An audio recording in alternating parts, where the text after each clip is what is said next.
नमस्कार दोस्तों, Indian judicial service में आप सभी का स्वागत है। आशा करता हूँ आप सभी लोग बहुत ही बढ़िया होंगे। लॉकडाउन के दिनों में और इस बीमारी भयंकर बीमारी में सभी लोग घर में रहें और अच्छे से पढ़ाई करें, वीडियो देखें। देखिए, इसमें जो है हम लोग इस वीडियो में भारत के संविधान में संघ पर चर्चा करेंगे। और देखिए, संघ के 2 वीडियोज़ जो हैं वो प्रीवियसली आ चुके हैं और उन वीडियोज़ का जो लिंक है वो भी डिस्क्रिप्शन बॉक्स में दिया हुआ है, आप जाकर वो वीडियोज़ देख सकते हैं। किसी भी व्यक्ति को इन वीडियोज़ की PDF फाइल चाहिए तो वो PDF फाइल जो है हमारे व्हाट्सएप और टेलीग्राम ग्रुप पर उपलब्ध हो जाएगी। वहाँ से जाके आप जो है उनको देख सकते हैं और वहाँ से डाउनलोड कर सकते हैं। और देखिए, जो व्हाट्सएप और टेलीग्राम ग्रुप का जो लिंक है वो भी डिस्क्रिप्शन बॉक्स में दिया हुआ है। चलिए इसी के साथ वीडियो को शुरू करते हैं। क्वेश्चन नंबर 31, एक विधेयक जो संसद में प्रस्तुत किया जाता है कौन सी क्रिया के बाद अधिनियम बन जाता है? तो देखिए, जब एक बिल आता है, सबसे पहले संसद में एक बिल लाया जाता है। जब वो संसद में पेश किया जाता है उसके बाद वो विधेयक बन जाता है और दोनों सदनों में विधेयक पास होने के बाद जो है वो विधेयक राष्ट्रपति के साइन के लिए जाता है। जैसे ही राष्ट्रपति उसमें अपने हस्ताक्षर कर देते हैं, साइन कर देते हैं, असेंट दे देते हैं, तो उसके बाद वो विधेयक जो है अधिनियम के रूप में तैयार हो जाता है। तो ठीक है, यहाँ पे देखते हैं। तो जब वह दोनों सदनों द्वारा पारित हो जाता है तो ये बिल्कुल भी नहीं। जब अधिनियम तभी बनेगा जब राष्ट्रपति के उसमें साइन हो जाएंगे, जब राष्ट्रपति अपनी सहमति दे देता है, जब प्रधानमंत्री इस पर हस्ताक्षर कर देता है, तथा ऑप्शन डी है यहाँ पे, सर्वोच्च न्यायालय इसे केंद्रीय संसद के अधिकार क्षेत्र में होना घोषित करता है। तो ठीक है, तो यहाँ पे ये जुडिशियल रिव्यू की बात है। इस पर हम लोग पिछले वीडियो में यानी जो फंडामेंटल राइट्स के उसमें क्वेश्चन में चर्चा कर चुके, आगे भी करेंगे। तो इस प्रश्न का जो उत्तर हो जाएगा वो हो जाएगा जब राष्ट्रपति अपनी सहमति दे देता है तो विधेयक जो है वो अधिनियम के रूप में परिवर्तित हो जाता है, यानी कन्वर्ट हो जाता है। तो ठीक है, यहाँ पर आंसर हो जाएगा ऑप्शन बी। नेक्स्ट देखते हैं क्वेश्चन नंबर 32, निम्न कथनों पर विचार कीजिए। ऑप्शन ए यहाँ पे कथन है, भारत का राष्ट्रपति ब्रिटिश राजा से भिन्न है। तो बिल्कुल यहाँ पर भारत का जो राष्ट्रपति है वो ब्रिटिश के राजा से भिन्न है, क्योंकि भारत एक रिपब्लिक राज्य है। रिपब्लिक का मतलब है कि जो भारत का राष्ट्रीय अध्यक्ष है वो चुना जाएगा, ना कि वो वंशानुगत। तो कोई हेरेडिकल नहीं होगा कि एक व्यक्ति है उसका पुत्र जो है वो आगे चल के राजा बनता है या राष्ट्रपति बनता है। हमारे यहाँ जो है राष्ट्रपति 5 साल के लिए होते हैं और वो चुन के आते हैं, तो वो राजा से, ब्रिटेन के राजा से अलग है, जबकि वहाँ पर जो है वो वंशानुगत चलते हैं। तो ये गलत हो जाएगा। बाकी कारण देखते हैं। भारत के राष्ट्रपति का पद अमेरिका के राष्ट्रपति से मिलता है? बिल्कुल नहीं। भारत का राष्ट्रपति का जो पद है वो अमेरिका के राष्ट्रपति के पद से नहीं मिलता है। कैसे नहीं मिलता है? कि देखिए कि भारत के जो राष्ट्रपति का पद है वो मतलब नाम मात्र की इसमें शक्तियाँ हैं, मतलब वो रिप्रेजेंट करता है देश को परंतु वो लीड नहीं करता है। और वही अगर अमेरिका के राष्ट्रपति को देखा जाए तो वो उनके देश को रिप्रेजेंट भी करता है और लीड भी करता है, यानी सारे कार्यकलाप उन्हीं के नाम से होते हैं, वही करते भी हैं। तो इसी के साथ ये हो जाता है। अब देखते हैं यहाँ पे उपयुक्त संदर्भ में कौन सा एक सही है। तो पहले देखिए, ए और आर दोनों सही, तो ये बिल्कुल गलत हो जाएगा। आर ए की सही व्याख्या है, तो ये तो यहाँ होने की कोई संभावना नहीं। ए और आर दोनों सही है, तो ये भी यहाँ गलत हो जाएगा। ए सही है परंतु आर गलत है, तो बिल्कुल यही स्टेटमेंट हो जाए, क्योंकि देखिए ब्रिटिश के राजा से भिन्न है, तो बिल्कुल यहाँ भिन्न है, तो ये स्टेटमेंट सही था और ये तो स्टेटमेंट गलत ही है। तो आंसर हो जाएगा इस क्वेश्चन का ऑप्शन सी। अगर इस प्रश्न से किसी को कोई डाउट है तो वो कमेंट बॉक्स में कमेंट करे, उसका जो है डाउट को सॉल्व करने का प्रयास किया जाएगा। ठीक है, नेक्स्ट क्वेश्चन पे आते हैं। Question number 33। क्वेश्चन नंबर 33 है, राष्ट्रपति के निर्वाचन मंडल में के सदस्य होते हैं। तो इस क्वेश्चन को हम लोग पिछले 2 वीडियोज़ में कई बार चर्चा कर चुके हैं। तो देखिए, संसद के दोनों सदनों के निर्वाचित जो है सदस्य, बिल्कुल ये भी है, संसद के दोनों सदन यानी राज्यसभा लोकसभा के जो निर्वाचित सदस्य वो उसमें पार्टिसिपेट करते हैं। और राज्य विधान मंडलों के दोनों सदनों, तो बिल्कुल ये गलत हो जाएगा, विधान परिषद के सदस्य यहाँ पार्टिसिपेट नहीं करते हैं। बाकी यहाँ पे ऑप्शन दिया हुआ है, यानी काउंसिल के जो होते हैं वो उसमें पार्टिसिपेट नहीं करते। सभी राज्यों की विधानसभाओं के निर्वाचित सदस्य, बिल्कुल यहाँ पर विधानसभाओं के जो व्यक्ति हैं यानी जो MLA हैं, जो मेंबर ऑफ लेजिस्लेटिव असेंबली हैं, वो इसमें पार्टिसिपेट करते हैं, तो ये भी सही हो जाएगा। दिल्ली और पौंडीचेरी विधानसभाओं के निर्वाचित सदस्य, तो ये भी यहाँ पर सही हो जाता है। यहाँ पे आंसर हो जाएगा ऑप्शन 1, 3 और 4 वाला। तो देखते हैं यहाँ पे, तो ऑप्शन यहाँ पे डी हो जाएगा, 1, 3, 4 सही है। नेक्स्ट क्वेश्चन पे आते हैं। क्वेश्चन नंबर 34, यदि मृत्यु, त्यागपत्र हटाए जाने की स्थिति में भारत के राष्ट्रपति पद रिक्त हो जाए और उस पद का कार्यभार कौन संभालेगा? तो देखिए, सबसे पहली बात तो यहाँ पर यह है कि भारत का राष्ट्रपति जो है वो अपने पद से किस तरीके से मतलब यहाँ पर जो है हटाया जाता है। तो देखिए, अनुच्छेद 61 आर्टिकल 61 जो है वो क्लियरली इम्पीचमेंट की बात करता है, यानी जो है संसद के कुल सदस्यों, देखिए इसमें विधानसभा के सदस्य पार्टिसिपेट नहीं करते हैं मगर चुनाव में पार्टिसिपेट करते हैं। संसद के कुल सदस्यों के जो वोटिंग होगी यहाँ 2/3 बहुमत के साथ जो है राष्ट्रपति को हटाने की प्रक्रिया, और वो जब हम लोग उसके इम्पीचमेंट की प्रोसेस की बात करेंगे तो वहाँ पर इसको डिस्कस करेंगे अच्छे से। बाकी मृत्यु हो जाने पर और जो है त्यागपत्र देने पर भी हट जाते हैं। तो ऐसी कंडीशन पे जैसे राष्ट्रपति हट जाता है तो उसके बाद जो है वाइस प्रेसिडेंट वहाँ पर आ जाते हैं, वाइस प्रेसिडेंट राष्ट्रपति का कार्यभार संभाल लेते हैं। अगर वो भी नहीं है तो चीफ जस्टिस ऑफ इंडिया यानी CJ आ जाते हैं। और अगर चीफ जस्टिस ऑफ इंडिया भी अवेलेबल नहीं हैं तो जो सीनियर मोस्ट जो है सुप्रीम कोर्ट के जजेज हैं वो यहाँ पर जो है राष्ट्रपति के रूप में कार्य करेंगे। तो ये चीज़ आती है। देखिए, राष्ट्रपति का जो कार्यकाल है वो 5 साल का है और उससे पूर्व जो है वो अपनी या तो मृत्यु पर, त्यागपत्र और जो है हटाए जाने की स्थिति में ऐसी कंडीशन डेवलप होती है। तो देखिए यहाँ एक चीज़ और है कि जब राष्ट्रपति हटाया जाता है तो उसके तुरंत बाद ही ये लोग अपॉइंट होते हैं, मगर अगर 5 साल का कार्यकाल पूरा हो गया और नए राष्ट्रपति नहीं अभी तक अपॉइंट हुए, वैसे हो जाते हैं उनके कार्यकाल पूरा होने से पहले, तब यहाँ पर वही राष्ट्रपति जो प्रेजेंट में है वो कार्यभार संभाले रहेंगे। तो ये चीज़ यहाँ पे रहती है। बाकी देखते हैं, तो प्रधानमंत्री, सुप्रीम कोर्ट का मुख्य न्यायाधीश, उपराष्ट्रपति, उपयुक्त में से कोई नहीं। तो बिल्कुल यहाँ पर आंसर जो हो जाएगा वो हो जाएगा यहाँ पर उपराष्ट्रपति, यानी उपराष्ट्रपति के ना होने पर तब सुप्रीम कोर्ट के मुख्य न्यायाधीश आएंगे। तो ऑप्शन सी सही हो जाता है इस प्रश्न का। नेक्स्ट क्वेश्चन पे आते हैं, क्वेश्चन नंबर 35। निम्नलिखित कथनों पर विचार कीजिए और नीचे दिए गए कूट को सही उत्तर का चुनाव कीजिए। तो देखते हैं यहाँ पे, संघ की कार्यपालिका शक्ति प्रधानमंत्री में निहित है। बिल्कुल गलत ऑप्शन है ये। संघ की कार्यपालिका शक्ति हम लोग पहले पिछले वीडियोज में चर्चा कर चुके हैं। अगर आपने वीडियो नहीं देखा तो वीडियो का लिंक डिस्क्रिप्शन बॉक्स में दिया हुआ, जरूर उस वीडियो को देख लीजिए। कार्यपालिका की शक्ति जो होती है वो राष्ट्रपति में निहित होती है, सारे कार्य राष्ट्रपति के अंतर्गत यानी उनके नाम से किए जाते हैं।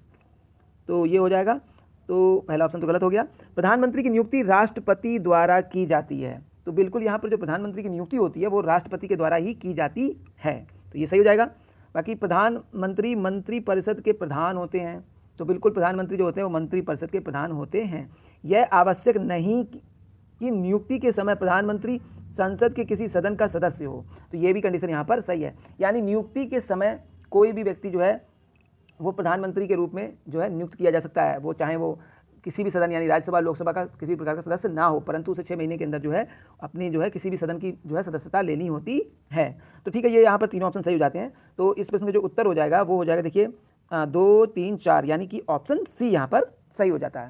नेक्स्ट क्वेश्चन पे आते हैं, क्वेश्चन नंबर 36। भारत का राष्ट्रपति आपात की घोषणा कर सकता है यदि खतरा। तो देखिए जो भारत का राष्ट्रपति है उसको नेशनल इमरजेंसी लागू करने की शक्ति दी गई है, और ये किस अनुच्छेद में दी गई है? ये दी गई है 352 में। तो 352 में जो है राष्ट्रपति जो है आपातकाल की घोषणा कर सकता है। अच्छा देखिए, राष्ट्रपति जो आपातकाल की घोषणा करता है वो किसकी राय से करता है? तो वो प्रधानमंत्री के साथ मंत्रिमंडल शब्द का प्रयोग किया, बहुत ही महत्वपूर्ण है। यहाँ पर मंत्रिमंडल का प्रयोग किया गया, यानी मंत्रिमंडल की सलाह से ऐसा करता है। बाकी संविधान में हर जगह पे मंत्री परिषद शब्द का प्रयोग हुआ, परंतु ये विशेष जो है यहाँ पर 352 की क्लॉज 3 में आप देखेंगे तो मंत्रिमंडल का प्रयोग हुआ है। वही अगर आप आर्टिकल 75 देखते हैं तो वहाँ मंत्री परिषद के बारे में बताया गया, उसका गठन कैसे होता है वो सब चीज़ें बारे में बताई गई है। ठीक है, कि जितने भी मंत्री होते हैं वो सभी मंत्री परिषद के सदस्य होते हैं, तो यहाँ मंत्रिमंडल की सलाह से करेगा। अच्छा, क्या ग्राउंड है, किन आधारों पर ऐसा किया जाएगा? तो देखिए अगर हम 352 को अगर ध्यान से देखेंगे तो 352 में हम लोगों को 3 ग्राउंड मिलेंगे। यहाँ पे कितने ग्राउंड मिल जाएंगे? 3 ग्राउंड मिलेंगे। पहला ग्राउंड क्या होगा कि वो युद्ध होगा, यानी कि वार। अगर वार की कंडीशन हो जाती है, पहला ग्राउंड हो जाएगा यहाँ पर वार कोई दूसरा देश हम लोगों पर युद्ध कर देता है, तो युद्ध की स्थिति में युद्ध हो जाता है, तो या कई देश आपस में लड़ लेते हैं, तो युद्ध की कंडीशन में भी अपनी आंतरिक सुरक्षा बढ़ाने के लिए हम लोग जो है राष्ट्रपति जो है वो आपातकाल की घोषणा करेगा। दूसरा है कि अगर हम पर कोई मतलब एग्रेशन मतलब जो है यहाँ पर एक्सटर्नल एग्रेशन, यानी कि बाहर आक्रमण हमारे ऊपर कर देता है, बाहर यानी बाहर से कोई दूसरा देश है या कोई है वो आक्रमण भारत पर करता है, तो ऐसी कंडीशन पर भी जो है भारत जो है यानी भारत के जो राष्ट्रपति हैं वो आपातकाल की घोषणा कर सकते हैं। तीसरा है, देखिए यहाँ पर हो जाएगा एक्सटर्नल एग्रेशन, तो एक्सटर्नल एग्रेशन हो जाता है। और जो तीसरी कंडीशन है वो है आर्म्ड रिबेलियन, यानी सशस्त्र विद्रोह। अगर आर्म्ड रिबेलियन हो जाता है यानी सशस्त्र विद्रोह हो जाएगा, तो उस कंडीशन में क्या होगा कि राष्ट्रपति जो है वो आपातकाल की घोषणा कर सकते हैं। देखिए आर्म्ड रिबेलियन से पहले यानी जो 44वें संविधान संशोधन जो है 1979 के द्वारा इसको यहाँ 1978 के द्वारा अधिनियम के द्वारा इसको जोड़ा गया, तो परंतु इससे पहले यहाँ पर आर्म्ड जो है यानी सशस्त्र विद्रोह आर्म्ड रिबेलियन की जगह पे यहाँ पर जो शब्द प्रयोग किया गया था वो प्रयोग किया था इंटरनल डिस्टर्बेंस, यानी अत्यांतिक, यहाँ आंतरिक लिखा हुआ है, वहाँ कॉन्स्टिट्यूशन में अत्यांतिक दिया है, तो अत्यांतिक जो है अशांति का जो है प्रयोग के द्वारा जो है इसमें राष्ट्रीय आपात राष्ट्रपति घोषित कर सकता है। यानी जो इंदिरा गांधी द्वारा जो राष्ट्रपति शासन लगाया गया, मतलब राष्ट्रपति शासन नहीं, नेशनल इमरजेंसी लगाई गई थी, वो इसी आधार पर लगाई गई थी। उसके बाद ही इसमें परिवर्तन किया गया, इस शब्द को रिमूव करके यहाँ पर सशस्त्र विद्रोह का जो है उपयोग किया गया। तो अब इस प्रश्न को देख लेते हैं। ऑप्शन ए यहाँ पर बाहरी आक्रमण, तो बिल्कुल इसके द्वारा घोषणा की जा सकती है। आंतरिक अशांति, तो अब ये शब्द यहाँ नहीं है तो ये इसके द्वारा नहीं की जा सकती है। यहाँ पर सशस्त्र विद्रोह के द्वारा भी की जा सकती है। और सांप्रदायिक संघर्ष, तो बिल्कुल यहाँ पर जो है ऑप्शन 1 और 3 जो है वो यहाँ पर सही हो जाते हैं। तो इस प्रश्न का जो उत्तर हो जाएगा ऑप्शन डी हो जाएगा, यानी आंसर केवल 1 और 3। सांप्रदायिक संघर्ष के लिए जो है यहाँ पे कर्फ्यू और उस तरह के जो प्रावधान अदर अधिनियमों में दिए गए हैं, धारा 144 जैसे सीआरपीसी, इस तरह के जो प्रावधान है, तो ये सब चीज़ें दी गई हैं, तो इनके लिए है यहाँ पर, ये यहाँ पर इस चीज़ के लिए यहाँ पर नहीं है, तो ये यहाँ पर आंसर हो जाएगा ऑप्शन डी। नेक्स्ट क्वेश्चन पे आते हैं, क्वेश्चन नंबर 37। भारतीय संविधान के किस अनुच्छेद के तहत राष्ट्रपति पर महाभियोग चलाया जाता है? बिल्कुल हम लोग इस पर चर्चा कर चुके हैं। भारतीय संविधान के अनुच्छेद 61 के द्वारा जो है राष्ट्रपति पर महाभियोग चलाया जाता है। बाकी हम लोग यहाँ पढ़ ही चुके थे, 75 में भी बताया भी था कि 75 में क्या होता है। तो आर्टिकल 75 यानी कि 75 में जो है मंत्रिपरिषद की बात की गई है और उसमें जो है कैसे मंत्रिपरिषद का गठन होगा और कौन कौन उसमें शामिल होगा, तो ये सब चीज़ें जो हैं इसमें बताई गई हैं। बाकी 76 देखिए, ये अटॉर्नी जनरल ऑफ इंडिया यानी भारत के न्यायवादी यानी जो advocate of the central government होते हैं, इनके बारे में बात की, यानी सेंट्रल गवर्नमेंट को जो है रिप्रेजेंट करते हैं किसी भी वाद और उसमें। तो ये चीज़ है यहाँ पर अटॉर्नी जनरल ऑफ इंडिया। बाकी 356 सभी को हम लोग पिछले डिस्कस भी कर चुके हैं। 356 में राष्ट्रपति शासन का प्रावधान है। तो महाभियोग की जो क्रिया है वो प्रक्रिया 61 में लगाई जाती है, अनुच्छेद 61। ठीक है, नेक्स्ट क्वेश्चन पे आते हैं। क्वेश्चन नंबर 38, लोकसभा और राज्यसभा की संयुक्त बैठक किसके द्वारा आहूत की जाती है? तो देखिए, जो संयुक्त बैठक होती है यानी ज्वाइंट सिटिंग जो होती है वो इन स्पेसिफिक यानी सर्टेन केसेस में ही की जाती है। और ये कब होती है? ये हो रही है देखिए आर्टिकल 108 में। तो 108 में यह है, यहाँ पर ज्वाइंट सिटिंग की प्रावधान दिया गया है। और होता क्या है ये? तो देखिए इसके 3 ग्राउंड है, 3 मुख्य ग्राउंड है। पहला यानी ग्राउंड है जब बिल रिजेक्ट कर दी जाती है, यानी किसी सदन के द्वारा जो है बिल रिजेक्ट कर दी गई है। दूसरा है कि अगर जो बिल या अमेंडमेंट आया है, बिल में जो अमेंडमेंट किया गया उससे दूसरा सदन एग्री नहीं हो रहा है या दोनों आपस में एग्री नहीं हो रहे हैं, कोई दिक्कत है एक। तो दूसरी कंडीशन में अगर दोनों जो है बिल के अमेंडमेंट में एग्री नहीं है। तीसरी कंडीशन है यहाँ पर कि अगर कोई बिल है जो 6 महीने से वहाँ पर जो है पास पड़ा है सदन में, दूसरे सदन में, तो उस पहले सदन से पास होगा, दूसरे सदन में पड़ा हुआ है, तो वो 6 महीने से पड़ा हुआ है और उस पर कोई एक्शन नहीं लिया, तो इस कंडीशन पे उस बिल को जल्दी से जल्दी पास कराने के लिए राष्ट्रपति जो है वो यहाँ पर जो है संयुक्त बैठक को आहूत करते हैं। तो अनुच्छेद आर्टिकल 108 में करते हैं। और कौन करता है इसको? राष्ट्रपति द्वारा किया जाता है। तो इस प्रश्न का जो उत्तर हो जाएगा वो हो जाएगा ऑप्शन ए यहाँ पे। बाकी किसी को अगर कोई प्रॉब्लम हो तो वो कमेंट बॉक्स पे यहाँ पर अपनी प्रॉब्लम दे सकता है वहाँ पे। तो नेक्स्ट क्वेश्चन पे आते हैं। क्वेश्चन नंबर 39, निम्नलिखित में से किसको किसी भौगोलिक क्षेत्र को अनुसूचित क्षेत्र घोषित करने का संवैधानिक अधिकार है? तो बिल्कुल किसी भौगोलिक क्षेत्र को अनुसूचित क्षेत्र घोषित करने का जो संवैधानिक अधिकार है वो प्रेसिडेंट को दिया गया है। तो बिल्कुल इस प्रश्न का जो उत्तर हो जाएगा ऑप्शन डी हो जाएगा। नेक्स्ट क्वेश्चन पे आते हैं। क्वेश्चन नंबर 40, वह राष्ट्र का प्रतिनिधित्व करता है परंतु राष्ट्र का नेतृत्व नहीं करता है, यह युक्ति निम्न में से किस पर लागू होती है? तो देखिए ये युक्ति जो है बिल्कुल ही हमारे प्रेसिडेंट पर लागू होती है। प्रेसिडेंट जो है वो देश को रिप्रेजेंट करते हैं परंतु वो देश को यहाँ पे लीड नहीं करते हैं। तो जैसे कि अब देखा जाए तो रिप्रेजेंट करने का प्रेसिडेंट का काम, यानी जितने भी कार्य होते हैं वो सब प्रेसिडेंट के नाम से ही किए जाते हैं, परंतु उनको लीड करने का जो काम है वो प्रधानमंत्री प्लस मंत्रिपरिषद के द्वारा ही किया जाता है। यानी ये नेतृत्व का जो काम है वो मंत्रिपरिषद और प्रधानमंत्री के द्वारा किया जाता है। तो बिल्कुल यहाँ पर ये जो किसके लिए बताई गई बात, तो ये बताई गई भारत के राष्ट्रपति यानी राष्ट्रपति के लिए। नेक्स्ट क्वेश्चन पे आते हैं। क्वेश्चन नंबर 41, अध्यक्षात्मक यानी कि प्रेसिडेंशियल शासन का उदय सर्वप्रथम किस देश में हुआ? तो बिल्कुल प्रेसिडेंशियल जो रूलिंग सिस्टम है इसका जो उदय हुआ था ये हुआ है यूनाइटेड स्टेट ऑफ अमेरिका यानी संयुक्त राष्ट्र अमेरिका में हुआ है। यानी जो प्रेसिडेंशियल रूल है वो डेवलप या इमर्ज हुआ है वो कहाँ से हुआ है? संयुक्त राष्ट्र अमेरिका से। तो इस प्रश्न का उत्तर हो जाएगा ऑप्शन डी। नेक्स्ट क्वेश्चन पे आते हैं। श्रीमती प्रतिभा देवी पाटिल जो है का भारतीय गणतंत्र के राष्ट्रपति के रूप में क्रम क्या है? यहाँ देखिए क्रम पूछा गया है, व्यक्ति के बारे में नहीं पूछा गया है कि किस नंबर की वो व्यक्ति हैं, तो वो जो है यहाँ पर क्रम की बात की। तो देखिए उनका जो क्रम आता है वो आता है 13वां यानी 13वें क्रम पर है। अगर वो व्यक्ति के हिसाब से देखी जाए तो अगर पूछे कौन से नंबर की व्यक्ति है तो वो 12वें नंबर की व्यक्ति है, और क्रम में देखा जाए तो वो राष्ट्रपति क्रम में 13वें नंबर पे आती हैं। अच्छा देखिए यहाँ पर अभी जो हमारे जो प्रेसिडेंट श्री रामनाथ कोविंद जी हैं तो इनका जो है क्रम क्या होगा? तो इनका जो क्रम है ये है 15वां, और ये अगर व्यक्ति के हिसाब से देखा जाए तो ये है 14वें नंबर पे। तो ये हो जाता है। तो इस प्रश्न का जो उत्तर हो जाएगा वो हो जाएगा ऑप्शन डी यहाँ पे। नेक्स्ट क्वेश्चन पे आते हैं। क्वेश्चन नंबर 43, भारत के लिए राष्ट्रपति का अभिभाषण कौन तैयार करता है? तो देखिए जो भारत के लिए राष्ट्रपति का जो अभिभाषण है, राष्ट्रपति स्वयं तो बिल्कुल नहीं, यहाँ लोकसभा अध्यक्ष भी नहीं करते हैं और यहाँ पर राज्यसभा के सभापति भी नहीं करते। यहाँ पर केंद्रीय मंत्रिमंडल जो है वही भारत के राष्ट्रपति का जो अभिभाषण है संसद के लिए वो तैयार करते हैं। तो आंसर हो जाएगा ऑप्शन डी। देखिए अभिभाषण में इसमें होता क्या है कि यहाँ पर राष्ट्रपति ये संसदों से रिक्वेस्ट करते हैं कि आप संसद में आइए और अपनी रिप्रेजेंट दीजिए, यहाँ पे प्रेजेंट दीजिए और अपने क्षेत्र को रिप्रेजेंट करिए, साथ ही बिलों को जो भी बिल और जो आवश्यक जो है तथ्य उन पर बहस कीजिए और वहाँ पर उन पर चर्चा कीजिए। तो इन सब चीज़ों के लिए और संसद का कार्य सही से चल सके इसीलिए इसी सबको जो है इस अभिभाषण में बताया जाता है। ठीक है, तो ये चीज़ हो जाएगी यहाँ पर मंत्रिमंडल के द्वारा हो जाएगा। तो ऑप्शन डी सही है। नेक्स्ट क्वेश्चन पे आते हैं। क्वेश्चन नंबर 44 देखते हैं यहाँ पे। संविधान के किस अनुच्छेद के अंतर्गत राष्ट्रपति संघीय परिषद की सलाह मानने के लिए बाध्य? देखिए बहुत ही अच्छा प्रश्न है ये, यानी कि किस प्रोविजन में कॉन्स्टिट्यूशन के बताया गया है कि the president is bound to accept the advice of the council of minister. तो काउंसिल ऑफ मिनिस्टर की एडवाइस मानने के लिए कहाँ पर बाध्य है? तो देखिए यहाँ पर आर्टिकल 74 जो कहता है वो कहता है council of minister to aid an advice to president. तो बिल्कुल आर्टिकल 74 में ही जो है संघीय मंत्रिपरिषद की जो सलाह है उसको मानने के लिए प्रेसिडेंट बाध्य है। तो इस प्रश्न का जो उत्तर हो जाएगा वो हो जाएगा ऑप्शन ए। बाकी 85 क्या कहता है? तो 85 जो है वो राइट ऑफ प्रेसिडेंट की बात करता है कि प्रेसिडेंट के क्या अधिकार होंगे और कैसे अधिकार होंगे कि वो संसद को एड्रेस कर सके और उसको अपना मैसेज भेज सके, यानी संसद को संबोधित कर सके और उसको अपना संदेश देने की शक्ति यहाँ पर 85 में दी गई है। और इसकी जो प्रक्रिया है वो 86 में दी गई है। तो 86 क्या है कि special address by the president है। इसमें बताया गया कि एड्रेस प्रेसिडेंट कैसे एड्रेस करेगा और बताया गया कि वो क्या मैसेज देगा। ये सब चीज़ें बताई गई हैं इसमें कि वो संसद का कार्य सही से चल सके, सभी लोग जो है प्रेजेंट हों, बिल को पास होने दें और जो है अपने जो है सामाजिक जो भी क्षेत्रीय है उनके मुद्दों को यहाँ पर उठाएं।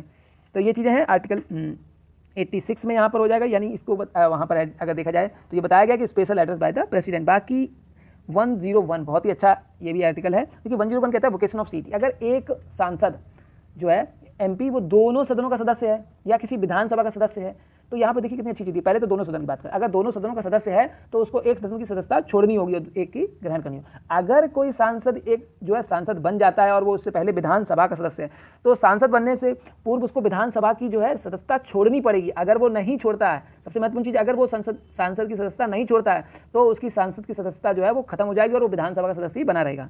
तो ये चीज़ें बताई गई हैं आर्टिकल 101 में। तो बिल्कुल ये बहुत ही महत्वपूर्ण था ये। तो ठीक है, इसके साथ ही इस प्रश्न का जो उत्तर हो जाएगा वो ऑप्शन ए हो जाएगा। आर्टिकल 74 में जो है मंत्रिपरिषद की सलाह मानने के लिए प्रेसिडेंट बाध्य है। नेक्स्ट क्वेश्चन पे आते हैं। क्वेश्चन नंबर 45, राष्ट्रपति को लोकसभा में किन 2 सदस्यों को मनोनीत करने का अधिकार है? बहुत ही अच्छा प्रश्न है ये, कई बार विभिन्न एग्जामों में आया। देखिए IAS 1998 में भी आया हुआ है ये प्रश्न। नेक्स्ट क्वेश्चन पे आते हैं, इसी क्वेश्चन का देखते हैं क्या है ऑप्शन। तो पहला दिया हुआ है अल्पसंख्यक, दूसरा दिया है एंग्लो इंडियन, तीसरा दिया विशिष्ट क्षेत्र के व्यक्ति और चौथा दिया राष्ट्रपति की इच्छा पे। तो अगर हम लोग संसद को देखते हैं तो संसद में जो है कुल 552, यानी कि जो लोकसभा है, लोकसभा की बात कर रहे हैं यहाँ पे, तो लोकसभा में कुल 552 व्यक्तियों की जो है वहाँ पर सांसद हो सकते हैं अधिकतम। बाकी उसमें 530 जो हैं वो राज्यों से आते हैं, 20 व्यक्ति जो हैं वो UT से आते हैं, यूनियन टेरिटरी से आते हैं, और 2 व्यक्ति जो होते हैं वो आते हैं एंग्लो इंडियन। यानी एंग्लो इंडियन अगर वहाँ पर भारत की संसद में, यानी लोकसभा में बात कर रहे हैं यहाँ पे, तो लोकसभा में अगर एंग्लो इंडियंस की रिप्रेजेंटेशन नहीं है तो राष्ट्रपति 2 व्यक्तियों को एज ए एंग्लो इंडियन यहाँ पर नियुक्त कर सकता है। तो ये चीज़ यहाँ पे हो जाएगी। तो देखते हैं यहाँ पे, तो अध्यादेश यहाँ पे चाहिए प्रश्न था, तो यहाँ पर आंसर हो जाएगा ऑप्शन डी, एंग्लो इंडियन। अच्छा, किस अनुच्छेद के तहत करता है? तो ये इसके लिए है आर्टिकल 331। आर्टिकल 331 में जो है एंग्लो इंडियंस को वो संसद लोकसभा का सदस्य बनाता है। और अच्छा, यहाँ पर जो बनाता है तो यहाँ पर एक चीज़ और है कि किस मतलब जो है कहाँ जोड़ेगा बना के, तो वो जोड़ेगा आर्टिकल 81 में। तो 81 में इसका जो है संसद लोकसभा का जो है पूरा कॉन्स्टिट्यूशन दिया गया है कि कैसे लोकसभा कॉन्स्टिट्यूट होगी। तो ठीक है, यहाँ पर ये चीज़ आती है, तो इस प्रश्न का उत्तर हो जाएगा ऑप्शन बी। नेक्स्ट क्वेश्चन पे आते हैं, क्वेश्चन नंबर 46, अध्यादेश जारी करने का अधिकार राष्ट्रपति को, हाँ, राष्ट्रपति का कौन सा अधिकार है? तो देखिए, जो अध्यादेश जारी है, तो अध्यादेश क्या होता है? अध्यादेश एक तरीके का एक अधिनियम यानी कि बिल है, अधिनियम है, यानी जो राष्ट्रपति द्वारा जो आदेश दिया गया है वो ऐसे एज ए अधिनियम कार्य करता है जब तक कि संसद द्वारा जो है अधिनियम पास ना हो जाए वो।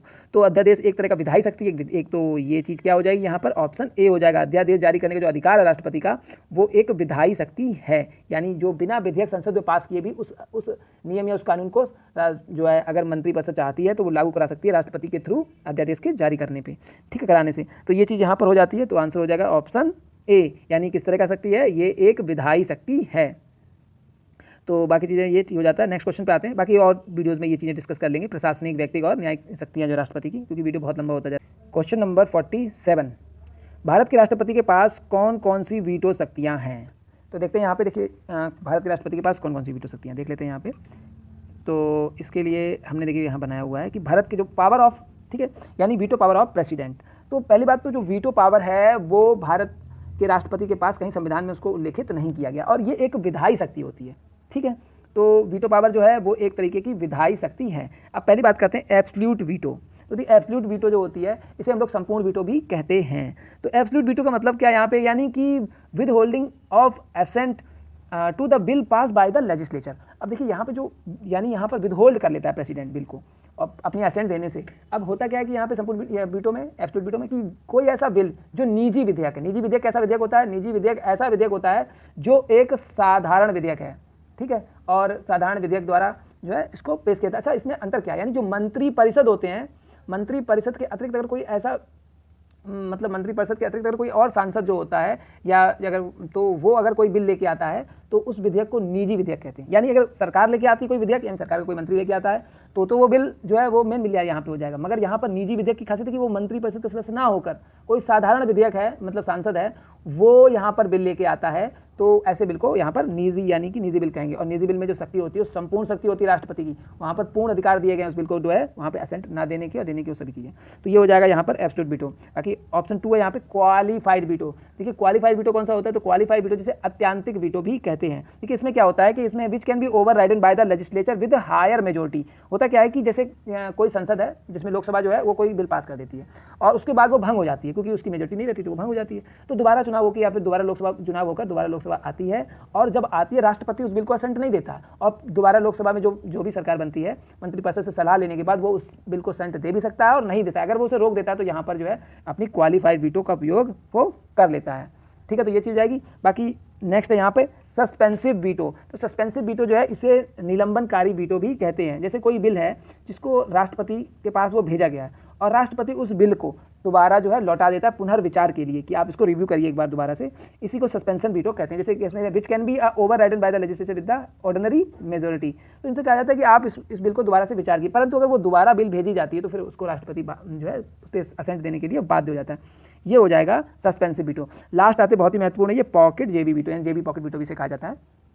तो इसमें क्या होता है कि अगर कोई जो बिल है वो संसद के पास आया है, परंतु इसकी खासियत क्या है कि इसमें अनुमति देना तो अनिवार्य है, यानी कंसेंट जो देगा प्रेसिडेंट, यानी अपनी असेंट जो देनी है प्रेसिडेंट को, असेंट जो देनी है यहाँ पर वो तो कंपलसरी है वहाँ पे, परंतु यहाँ पर नो टाइम फिक्स, यहाँ पर टाइम फिक्स नहीं किया गया। तो जब टाइम फिक्स नहीं किया तो कंसेंट देनी है, ठीक है देंगे हम, मगर टाइम फिक्स है नहीं। तो जब टाइम फिक्स नहीं है तो फिर तो कोई दिक्कत ही नहीं है। जब टाइम बच गया तो यहाँ पे जब हम चाहें तब देंगे, तो उसको क्या करता है प्रेसिडेंट अपनी पॉकेट में रख लेता है। कहने का मतलब पॉकेट, इसीलिए पॉकेट वीटो कहते हैं। यानी उसको अपने टेबल पे पेंडिंग छोड़ दिया, अब वो बिल पड़ी हुई है पेंडिंग, कोई उसका मतलब जो है वैल्यू नहीं वहाँ पे जब तक कि प्रेसिडेंट साइन नहीं करेगा वो बिल नहीं, मतलब जो है अधिनियम नहीं बनेगा और वो ऐसी पड़ी रहेगी। और ऐसा ज्ञानी जेल सिंह प्रेसिडेंट जो हमारे ज्ञानी जेल सिंह थे इनके द्वारा किया गया था। और किस पे किया था, डाक विधेयक जो था उस पर किया गया था। कब किया गया था, ये किया गया था 1986 में उन्होंने जेबी वीटो का उपयोग किया। तो ठीक है, ये सारे चारों वीटोज पावर जो है भारत के प्रेसिडेंट के पास हैं। तो ठीक है, यहाँ पे देखते हैं, प्रश्न पे आते हैं। तो भारत के राष्ट्रपति के पास कौन कौन सी वीटो शक्तियाँ हैं, पूर्ण वीटो शक्ति, पॉकेट वीटो शक्ति, निलंबित वीटो शक्ति और उपरोक्त सभी। तो बिल्कुल भारत के राष्ट्रपति के पास ये सभी वीटो शक्तियाँ दी गई हैं। ठीक है, तो नेक्स्ट क्वेश्चन पे आते हैं। क्वेश्चन नंबर 48, निम्न किन परिस्थितियों में राष्ट्रपति संसद का संयुक्त अधिवेशन आहूत कर सकते हैं। तो संयुक्त अधिवेशन आहूत करते हैं आर्टिकल 108 में, यानी ज्वाइंट सिटिंग। तो ज्वाइंट सिटिंग का जो प्रोविजन है वो ये, और वो किस विशेष मामलों में करते हैं। हम लोग पिछले भी चर्चा कर चुके हैं कि जब एक जो है एक सदन से बिल पास हो जाता है और दूसरा सदन उस बिल को रिजेक्ट कर देता है, तब पहली कंडीशन तो ये हो जाएगी। दूसरी कंडीशन क्या हो जाती है कि जो बिल में अमेंडमेंट हुए हैं दूसरा सदन उसमें डिसएग्री कर रहा है, वहाँ पे उसको सहमत नहीं दे रहा है अपनी, तो ये चीज़ आती है। तीसरा है कि कोई बिल जो है दूसरे सदन के पास पहुँचा है और वो सदन उस पर 6 महीने तक कोई एक्शन ही नहीं लिया उस बिल पे, वो पेंडिंग पड़ा हुआ बिल। इन तीनों कंडीशनों को, जो इन तीनों समस्याओं को सॉल्व करने के लिए प्रेसिडेंट जो है वो क्या करता है, वो ज्वाइंट सिटिंग बुलाता है। जब ज्वाइंट सिटिंग बुलाता है तो जो लोकसभा में मेजोरिटी है और यहाँ पर वैसे भी जो है राज्यसभा में सदस्य भी कम होते, 250 के साथ ही रहते, तो उसके साथ ये आसानी से जो है वो बिल लोकसभा के थ्रू, यानी जो लोकसभा के सदस्य ज़्यादा हैं तो वो आराम से बिल को मिलकर पास करा ले जाते हैं। तो ये ज्वाइंट सिटिंग का प्रावधान दिया गया है, तो आर्टिकल 108 में। अब देख लेते हैं यहाँ पे, एक सदन द्वारा पारित विधेयक को दूसरे सदन द्वारा रद्द कर देना, बिल्कुल ये कंडीशन है, अभी हम लोगों ने बात की थी पहली कंडीशन। दूसरा है कि एक सदन द्वारा विधेयक प्रस्तावित संशोधन, जो अमेंडमेंट की बात की थी, दूसरे सदन द्वारा अस्वीकार कर देना, यानी रिजेक्ट कर देना उसको दूसरे सदन के द्वारा, तो ये भी ठीक है, ये कंडीशन भी ठीक है। एक सदन द्वारा विधेयक की प्राप्ति के 6 माह तक कोई कार्रवाई न करना, ना पेंडिंग पड़ा हुआ है, तो बिल्कुल ये भी कंडीशन सही रहती है। यानी उपयुक्त सारी परिस्थितियां जो हैं वो इसमें रहती हैं, इन्हीं के कारण जो है संयुक्त अधिवेशन प्रेसिडेंट जो है वो उसको बुलाता है, तो बिल्कुल। और इसकी अध्यक्षता कौन करता है, देखिए संयुक्त जो अधिवेशन है यानी ज्वाइंट सिटिंग है, इसको जो है बुलाने का यानी प्रोक्लेम करने का जो अधिकार है वो तो यहाँ पर प्रेसिडेंट को, परंतु इसकी जो प्रेसिडेंट मतलब इसकी जो अध्यक्षता करते हैं, प्रेसाइडिंग किया जाता है, ये किया जाता है लोकसभा के स्पीकर के द्वारा। ठीक है, तो ये प्रश्न भी कई बार पूछा जाता है, तो प्रश्न का उत्तर हो जाएगा ऑप्शन डी, उपयुक्त सभी परिस्थितियों में। नेक्स्ट क्वेश्चन पे आते हैं, क्वेश्चन नंबर 49, निम्नलिखित में से कौन से राष्ट्रपति पूर्व में केंद्रीय गृह मंत्री थे। तो बिल्कुल यहाँ पर सिर्फ ज्ञानी जेल सिंह जो है यही पूर्व में गृह मंत्री भी थे, तो आंसर हो जाएगा ऑप्शन बी इस प्रश्न का। नेक्स्ट क्वेश्चन पे आते हैं, ये फाइनल क्वेश्चन इस वीडियो का, क्वेश्चन नंबर 50, राष्ट्रपति द्वारा जारी अध्यादेश संसद का अधिवेशन आरंभ होने के कितने दिनों तक अधिक से अधिक एक बार में प्रभावी रह सकता है। तो जो अध्यादेश जारी किया जाता है वो अधिकतम कितने दिनों तक एक बार में जो है प्रभावी रह सकता है, तो वो अधिकतम 6 सप्ताह के लिए जो है एक बार में प्रभावी रह सकता है अध्यादेश। तो बिल्कुल इसमें और कोई ऑप्शन भी नहीं, 2 महीने दिया है और यहाँ पर 6 महीने दिया, तो प्रश्न का उत्तर हो जाएगा ऑप्शन बी इस क्वेश्चन में। इसी के साथ इस वीडियो को आप लोग समाप्त करते हैं। भाई वीडियो पसंद आया तो एक बार लाइक जरूर ठोक दीजिए, और अगर बहुत ही अच्छा लगा तो इस वीडियो को और social media channel Facebook, WhatsApp और ग्रुप्स में शेयर कर दीजिए। अगर जो है अभी तक अपने चैनल को सब्सक्राइब नहीं किया तो चैनल को सब्सक्राइब जरूर कर लीजिए। Thank you for watching Indian judicial service.